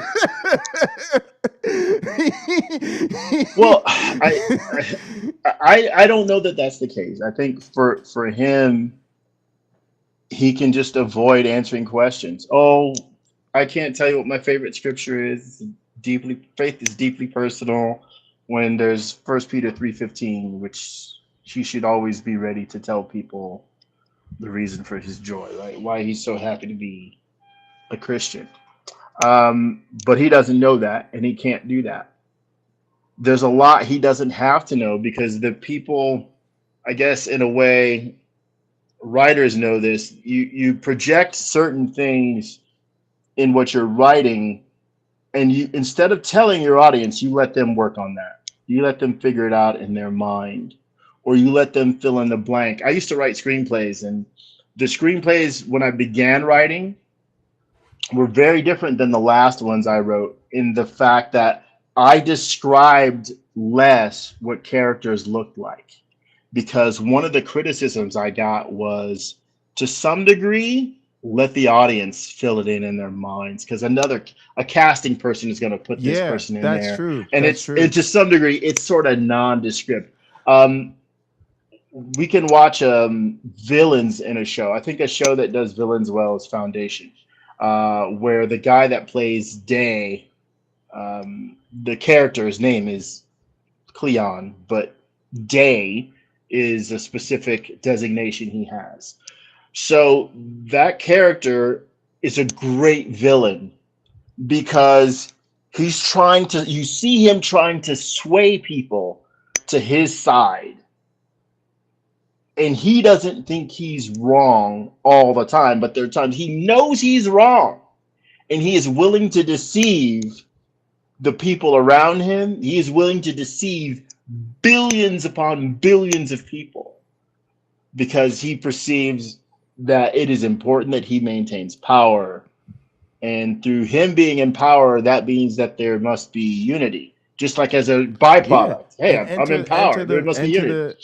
Enter the megachurch pastor and Christian apologist here, because people are sitting back and watching their whole song and dance with the flirtation with this radical right wing and this whole thing. And but people, I think to this guy's point, people are seeing, and to your point, people see that, and it makes great evil characters, but it doesn't make great all-loving saviors, right? My point is, Trump is like that character. Right, yeah. He's every bit of motivation is actually selfish, but there are people who don't see that. Look at all the effort he's making to come to the aid and comfort of the things I care about. But I marvel because, like Jesus, he had all this time to fix things that he didn't bother fixing. Right. And you want to support him again? He says, I'll fix it this time, but you didn't fix it last time. Right. You didn't even try. It wasn't on your radar. It wasn't important to you, even though you said it was. Right. And that's what the general population needs to realize. I don't care if it's Trump or Jesus. Wait a second. Jesus said he'll fix it God will fix it for you. All you got to do is believe. All you got to do is have faith. And wait, where the hell did that come from? I didn't need faith before. You just said I just had to believe he'll do it. If it's just simple belief, or then faith where I start giving up my control, right? There are real answers, but the real answers are uncomfortable. The real answers are do it yourself, come up with a group of people to support you and help you and do it yourself, get a loan from the bank, do it yourself, come up with a plan, consult people who are smarter about it than you are, and then get those people to look at what you created as a plan, tweak that plan so that it looks like it's rock solid, and then go for it. But if all you're going to do is fold your hands together and ask God in Jesus' name, I'll say it, you're fucked. You're fucked. All right, that's a perfect spot change to go back to. Not going to deny that religion is good for some people, for some things. But my position is more, I recognize that there's good from it, but there is a natural byproduct that seems to me to be unavoidable. Maybe not in an individual, but definitely in a group at large. And within that mode, I think that the negative outweighs the positive. So can someone get a sense of community from church? For sure. Can someone be encouraged by their small group? Absolutely. Can someone's fear of death be alleviated by believing that there's an afterlife? Of course it can. But the opposite of all of those things is also true. You don't need religion to do good things. And because of that, I'm also not then tied to all of the negative side effects, the judgment, the shame, the guilt, the self-righteousness, the denial of certain facts and truths and sciences, etc. Like, have I not given a good enough case in some of my videos on the potential harm of these religions? And don't worry, there's more coming. The mental health within the Christian community, purity culture, childhood fear and indoctrination. I mean, the list goes on forever. And if it were true, it would still be terrible, but at least it might be considered necessary. But it's not true, which makes it unnecessary. So we can do better. So what are the pros and cons of the decline of Christianity in America? I'd love to just hear your guys' answer to that in the comments. I'll give you some brief thoughts and then we'll close this out. What could be the good that could come from it? Well, the more people that deconvert from ideas that tell them what morality is and tell them what truth is and blind them from seeking out evidence and using logic and rationality, ideally those people are going to make a shift into logic and rationality. And the more people that are making decisions based off logic and rationality, I believe are going to have the potential, it could go sideways, to do more good. When we have people in government and people in positions of authority that are looking at things scientifically or using the data, I think we're going to end up usually, typically, or at least possibly with better outcomes.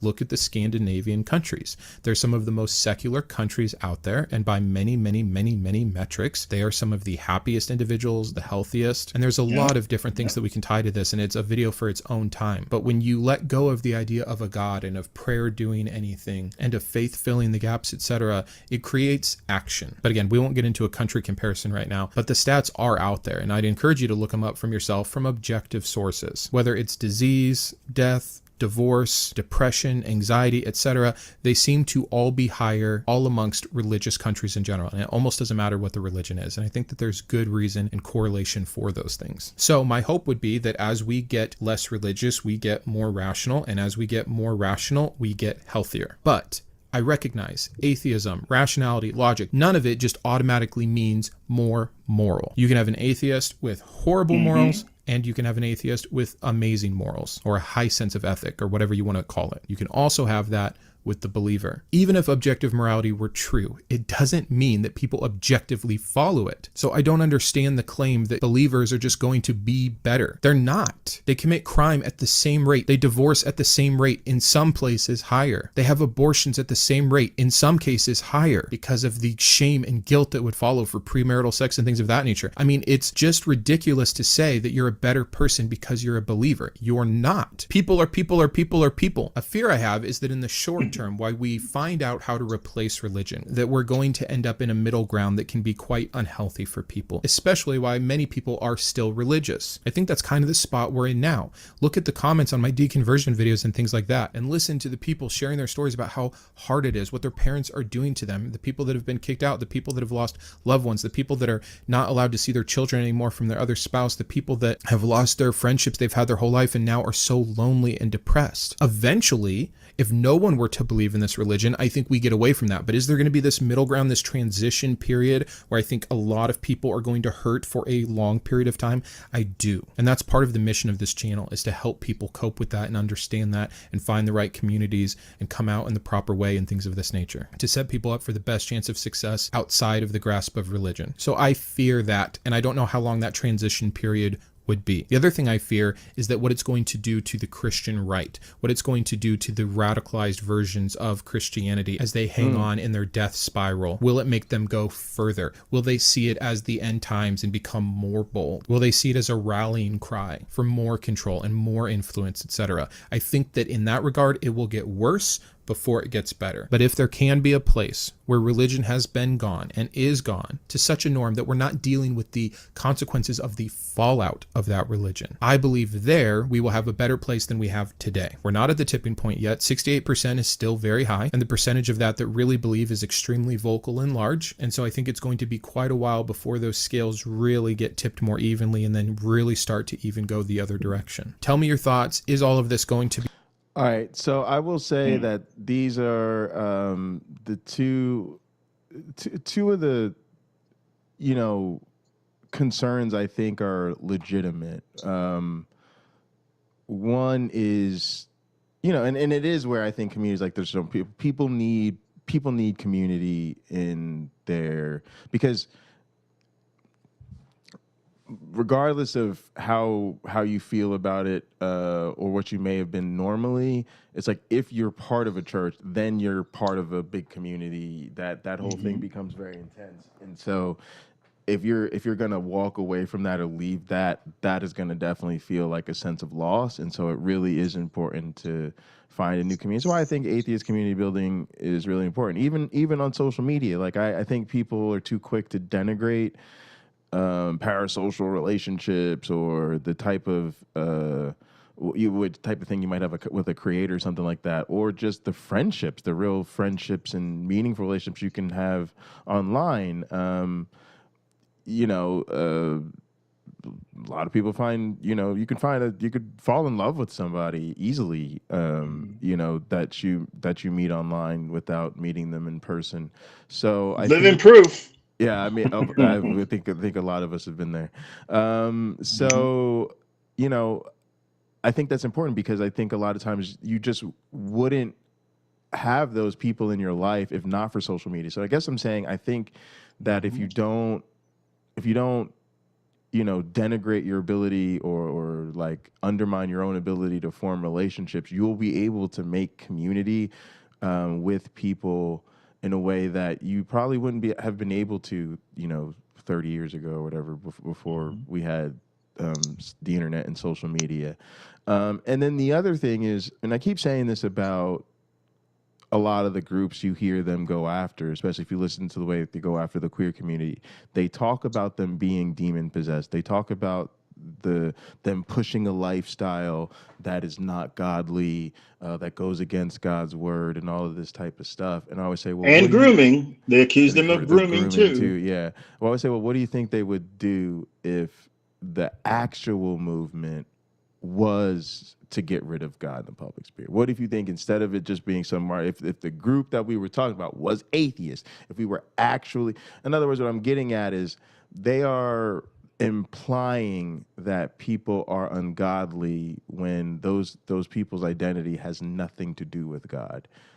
I think if we were actually saying, no, it's God's head on the chopping block, we're trying to get rid of Jesus, you would see them really going crazy, which is actually why I think it's so important that the mainstream media and the news and people like that cover it, because those are the people who can lead the charge to sort of provide some shelter through normalization. Those are the people who say, look, this is happening, these people are here. I don't think that that's a silver bullet, and I don't want to blame them, but I do think they have a critical role to play that they're not playing. Like, this is a thing they're not talking about. They're not covering the Great Awakening, as some of us like to call it. They're not covering this thing. And yeah, I just think it'd be a big help if they did. So those are two concerns. You definitely need to build a sense of community, and I definitely think the right wingers and conservative people are gonna go. They're gonna white knuckle this thing before they let go. But I think that's why those of us who can have to come out, because if you come out, if people know that this applies to you, if they know that you're an atheist, it can, I think, hopefully push us over the edge of normalization too fast for things to get too ugly. That's the kind of thing that people don't talk about. So, like, there's always violence against the queer community. It's unfortunately always been with us. But if you notice, I don't think there was an extreme amount of violence around the acceptance of gay marriage. It was something that was accepted, it was legal in places, and then once most people were on board with it, we just did it. It was like, oh yeah, the Supreme Court legalized gay marriage. All right, cool. And everybody went about their business. And we should just be boom, hit them with the sudden okie doke. I think what's really at play, the question that needs to be asked and isn't being asked, and you can do this on a one-to-one basis. Do you really want to limit the rights of other people to enjoy their own lives? Right. Right? The trans issue. And we have people in our audience that can speak intelligently on this, more so than I could. If you have bodily autonomy, if let's say the person who is opposed to any person being able to transition, if the person that you're having the discussion with believes they have bodily autonomy, but doesn't want it for someone else, let them wrestle with that. Let them wrestle with that. Because most people, not all, most people don't want to be a bigot. And in that moment, they will know they are. My neighbor's 88 years old. She grew up in Georgia. She'll talk to me about racism back when she was a child. But there were certain people in her county in Georgia that were not racist and would never be. The guy her father worked for had to buy land because somebody was unwilling to sell it to a black person. So he bought it and then he sold it to him. That guy who bought the land from my friend's dad probably knew that if I ask the question, do you really think that you should infringe on his right to own property? Do you really think that's necessary? The answer didn't matter because he had a solution, right? His solution was, I'll buy it for him, and then he can buy it from me. It's that simple.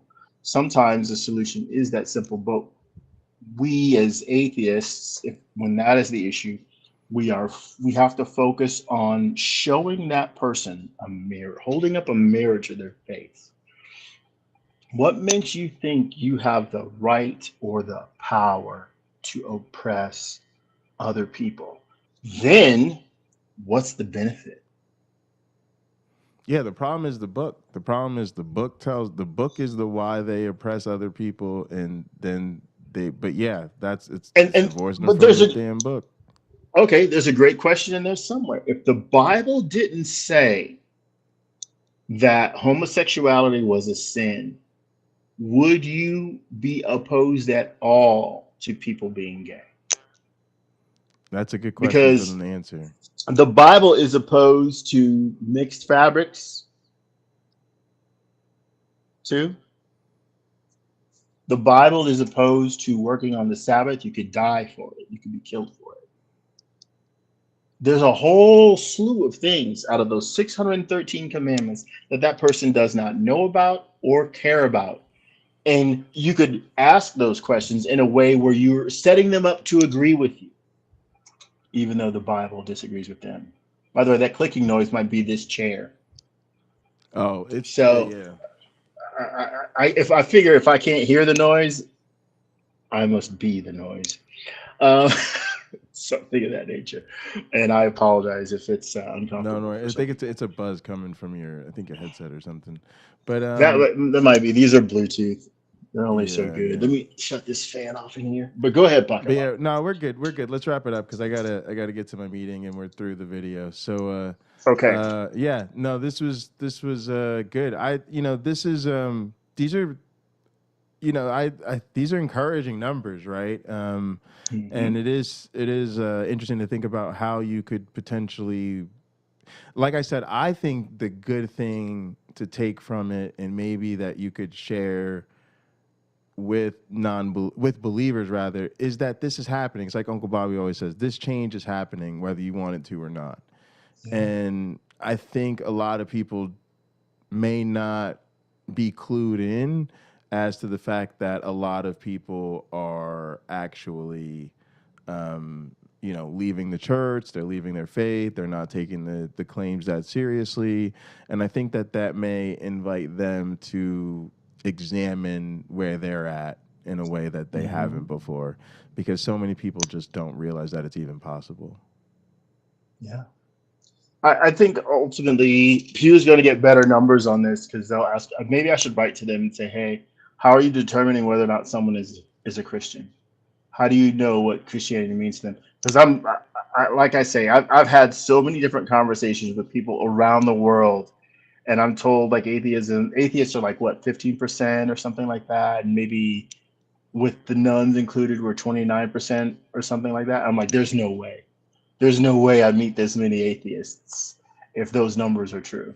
The Mm. numbers have to be higher. So I guess maybe today I'll reach out to Pew and say, hey, is There's there a lot someone I of can talk to?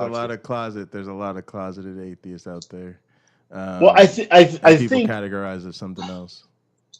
I think it's how could I want to compare it to something, but I don't have a ready comparison. Maybe the community for cosplay. There's all these conventions where people go to and they do the full thing. They get dressed up and they completely transform themselves and look amazing. Maybe it's like finding someone who does that. You don't want to necessarily talk about dressing up as name one of these video game icons. Pocket Locker, name one for me. Ryu, yeah, boom, yeah, there, boom, Ryu. yeah, boom. Street Fighter 6 classic. Okay, so people don't necessarily walk around talking about how they dress up as Ryu. But if you're sitting next to someone on a plane and you have your phone open and you're playing the game on your phone, and they look at you and their eyes get big. Oh, you're playing such and such. Yeah. Oh, yeah. It's one of my favorite games. Who's your favorite character in the game? Ryu. Dude, I cosplay as Ryu. So do I. Or I cosplay as so and so. And now you have this conversation. Well, there's probably another 40 people on the plane. If you're in one of these planes with 500 passengers, there's probably another 40 people on there that to some degree are into it or want to be into it. But you go to a convention and you're surrounded by them. Yeah, and that's And what they they're went through doing all every that trouble. Sunday. Yeah, Yeah, they went. Well, I'm just saying that the people who are non-believers, once the door is open, right? They're the hidden non-believer. Once someone opens the door to the discussion, they start unloading all these things that have been on their chest. As I mm. said, when there was some school shooting, I think it was, and then thoughts and prayers started to get made fun of. Yeah, because thoughts and prayers don't do shit. At least the prayers don't. Yeah, You're sending me my mother had her leg amputated. Are you sending me your thoughts and prayers? You're a little late with the prayer. right. God didn't fix anything. He's clearly not working on that. I don't know what he's working on. Probably some new form of sacrament, but he's certainly not doing anything to help my mom. Yeah, But he well, was supposed to. He I'm gonna promised start he saying would. carry your poster, because when you go to like a science conference, a lot of times you meet people because you sometimes have to travel through a common exchange airport, like where you make your changeover, Hmm. and so you'll end up on a plane with all these people, and believe it or not, the other people carrying a long tube that clearly contains a poster are also probably going to the same conference. And That's so right. it's crazy. Like, you feel like you travel from somewhere in the world. Now you're in this different state. You don't know everybody's around you. And then you get on your plane. But like you said, to your point, when you start to notice there's 5 or 6 other people shoving their posters away, and you go up and strike a conversation and say, "Hey, are you going to this conference?" "Oh yeah, of course." Yeah, of course. Yeah, so, yeah, That's a great example. I noticed your poster. Yeah. But yeah, all right, gang. As always, appreciate you guys so much for watching. Yes, thank you guys so all. much for supporting this show, and be good to yourselves and each other.